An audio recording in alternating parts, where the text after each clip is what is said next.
दोस्तों bird flu से बचाव पर भारत को एक बड़ी सफलता मिली है। देखिए अच्छी खबर, भारतीय वैज्ञानिकों ने खोजा बर्ड फ्लू का टीका। मुर्गी के भ्रूण युक्त अंडे से जीवित निकाला वायरस और उसके बाद वैज्ञानिकों ने रिसर्च करके टीके की खोज कर ली है। क्या है पूरी खबर, चलिए जानते हैं। आजकल आपको पता होगा दोस्तों, महाराष्ट्र, छत्तीसगढ़ समेत देश के कुछ राज्यों में बर्ड फ्लू अपना कहर काफी ज्यादा बरपा रहा। अभी एक दिन पहले महाराष्ट्र के चंद्रपुर में गाँव समेत 10 किलोमीटर तक अलर्ट जोन घोषित किया गया, क्योंकि यहाँ बर्ड फ्लू का वायरस फैल चुका है। अब वैज्ञानिक तरीके से पक्षी, अंडे वगैरह इनको नष्ट किया जाएगा।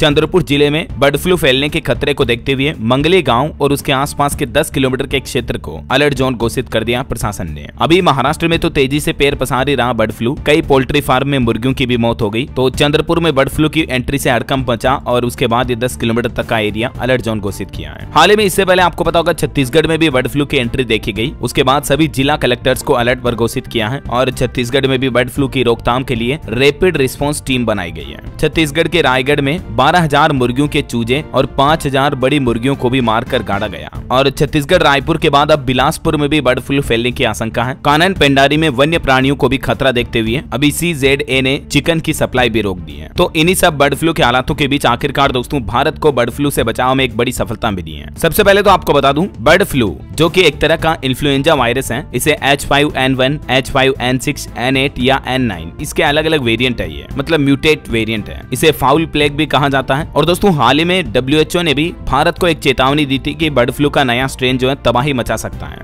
WHO ने भारत में इसके दूसरे स्ट्रेन का दूसरा केस भी कंफर्म किया था और तब तक कोई वैक्सीन नहीं बनी थी। हालांकि शुरुआती टाइम में अगर इसका पता चल जाए तो इलाज संभव है। बर्ड फ्लू के कुछ सामान्य लक्षण देखिए दोस्तों, खांसी होना, पेट खराब होना, डायरिया, सांस लेने में परेशानी, तेज बुखार होना, सिर दर्द, मसल्स में पेन होना, थकान या कमजोरी महसूस होना, नाक बहना, गले में खराश और आंखें लाल हो जाना, ये बर्ड फ्लू के सामान्य लक्षण हो सकते हैं। समझ रहे हो? कुछ ऐसे लोग होते हैं जिनमें बर्ड फ्लू संक्रमण का खतरा सबसे ज्यादा होता है, जैसे कि मुर्गी पालन करने वाले किसान हो गए, जो पोल्ट्री फार्म वगैरह में काम करते हैं, या संक्रमित क्षेत्र में जाने वाले व्यक्ति, उनमें भी बर्ड फ्लू संक्रमण फैलने की संभावना ज्यादा होती है। और संक्रमित पक्षियों के संपर्क में आने वाले लोग, चिकन या अंडा खाने वाले लोग और संक्रमित मरीज की देखभाल करने वाला मेडिकल स्टाफ भी इससे संक्रमित हो सकता है, या संक्रमित व्यक्ति के घर के सदस्य भी, है ना। तो H9N2 बर्ड फ्लू में बचाव के लिए आपको क्या क्या सावधानियां रखनी है? सबसे पहला, वन्य जीव क्षेत्र या पक्षी विहार जाना अवॉइड करें जहां अगर बर्ड फ्लू फैलने की संभावना हो रही है तो। दूसरा, बीमार और मृत पक्षियों को छूने से बचें। तीसरा, खाने से पहले मुर्गी और अंडे को अच्छे से पकाएं। चौथा, पक्षियों के आसपास जाएं तो हाथ को सैनिटाइज करें। पांचवा, ओपन एयर मार्केट में जाने से बचें। छठा, पोल्ट्री मार्केट और पोल्ट्री फार्म में जाने से बचें। और सातवां, बिना हाथ धोए अपने चेहरे को ना छुएं कभी। चलिए अब देखते हैं दोस्तों बर्ड फ्लू के बचाव पर भारत को क्या बड़ी सफलता मिली है। आखिरकार भारतीय वैज्ञानिकों ने बर्ड फ्लू का टीका भी खोज लिया है। जहां दुनिया भर में इंसानों के लिए सबसे घातक संक्रमणों में से एक बर्ड फ्लू को काबू करने के लिए भारत ने बड़ा कदम उठाया है, तो अब उसमें सफलता भी मिली है। आखिरकार एक लंबी मैराथन के बाद भारतीय वैज्ञानिकों ने एवियन इन्फ्लुएंजा H5N1 यानी बर्ड फ्लू वायरस का टीका खोज लिया है। केरल में इस वायरस को 10 दिन पुराने भ्रूण युक्त मुर्गी के अंडे से जीवित पकड़ा गया और उसके बाद इसे महाराष्ट्र में निष्क्रिय किया गया और उसके बाद कर्नाटक में जाकर उच्च क्षमता वाली प्रयोगशाला में इसका परीक्षण हुआ और उससे इस वायरस के टीके की खोज हुई। दोस्तों ये खोज भारत के लिए इसलिए भी अहम है, न सिर्फ भारत बल्कि दुनिया के लिए काफी अहम है, क्योंकि ये घातक वायरस H5N1 जिसका अभी तक दुनिया में कोई टीका नहीं था और इंसानों में ज्यादा संक्रमण बढ़ने पर इसकी मृत्यु दर भी काफी ज्यादा होती है मनुष्य में। अभी तक चपेट में आने वाले 50% से भी ज्यादा लोग मारे गए। तो हाल ही में इस संबंध में WHO ने भी एक जानकारी शेयर की थी। 2003 से लेकर 2024 तक के डेटा भी आप देख सकते हैं। और बाकी भ्रूण युक्त अंडे की सतह पर चिपका हुआ पाया गया है वायरस, तो उससे भारतीय वैज्ञानिकों ने ये खोज की है। तो टीका तो बनकर तैयार हो चुका है, जल्दी इसका परीक्षण किया जाएगा और अलग अलग लेवल पर और मार्केट में आपको ये टीका देखने को मिलेगा। भारत को भी अब तक करोड़ों का नुकसान पहुंचा चुका है ये वायरस, है ना। तो इस बाबत ज्यादा डिटेल आप देख लीजिएगा स्क्रीन पर। उम्मीद है दोस्तों बर्ड फ्लू वायरस को लेकर ये अच्छी गुड न्यूज आपको जरूर जानने मिली होगी। भारतीय वैज्ञानिकों की इस सफलता के लिए एक लाइक तो बनता है यार। फटाफट से इस वीडियो पर एक लाइक कर दीजिए और शेयर भी कर देना। DLS न्यूज चैनल को सब्सक्राइब करके बेल आइकन जरूर दबा देना, रोजाना ऐसी इन्फॉर्मेटिव जानकारियां देखते रहने के लिए। ओके, ख्याल रखिएगा अपने आप का, अपने परिवार का। मिलेंगे अगले नेक्स्ट अपडेट में, तब तक के लिए जय हिंद, जय भारत, वंदे मातरम।